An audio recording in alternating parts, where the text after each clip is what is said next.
बाप बेटे की रुलाने वाली कहानी। अंगद एक कॉलेज में छात्र था।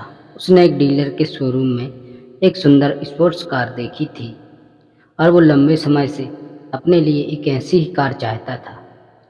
अंगद जानता था कि उसके माता पिता इसे खरीदने के लिए सक्षम हैं, इसलिए उसने उन्हें बताया कि उसे ये कार अपनी ग्रेजुएशन कंप्लीट होने पर गिफ्ट के रूप में दें। देखते ही देखते वो दिन भी आ गया और पिता ने अंगद को अपने निजी कार्यालय में बुलवाया। उन्होंने उससे कहा कि मुझे तुम्हारे जैसे अच्छे बेटे पर बहुत गर्व है। उन्होंने उसे बताया कि वह उससे कितना प्यार करता है और उसे एक प्यारा रैपर से लिपटा हुआ उपहार दिया।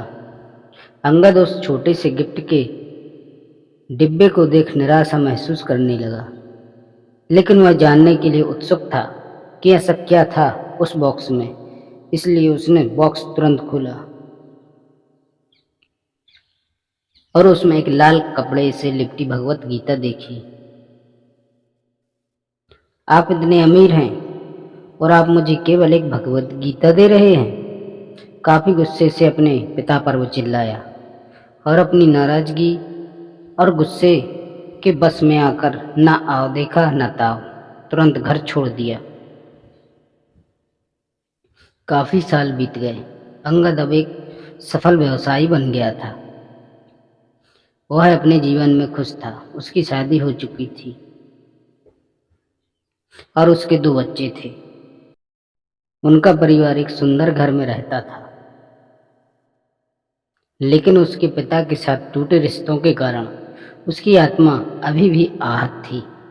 अंगद अपने पिता का घर छोड़ने के बाद कभी उनसे नहीं मिला।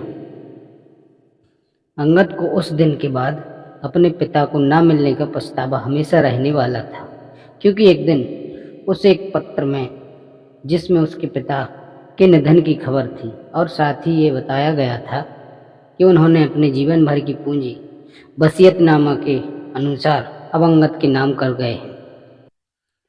अपने पिता की सारी संपत्ति विरासत में मिली तब अंगद अपने पिता के घर पहुंचा और कुछ महत्वपूर्ण कागज की तलाश करने लगा और गलती से उसे वही भगवत गीता का उपहार लिपटा हुआ मिला, जिसे देख उसे फिर उसी उदासी का एहसास हुआ। उस गीता को उसने अच्छे से देखा तो उस पर अपने पिता की हैंड राइटिंग में कुछ लिखा पाया। उस पर लिखा था, मैं खुद को बेचकर भी हर सपना पूरा करूंगा तेरा, बस तू सपने जरा बड़े देखना। ये बोल रहा बाप नहीं, जिंदगी का सबसे पहला दोस्त है तेरा। एक कविता पढ़ी ही थी कि अचानक उस किताब से एक चाबी गिरी, जिसके ऊपर लगे टैग पर उसके ग्रेजुएशन होने की तारीख के साथ कॉन्ग्रेचुलेशन और आई लव यू लिखा हुआ था।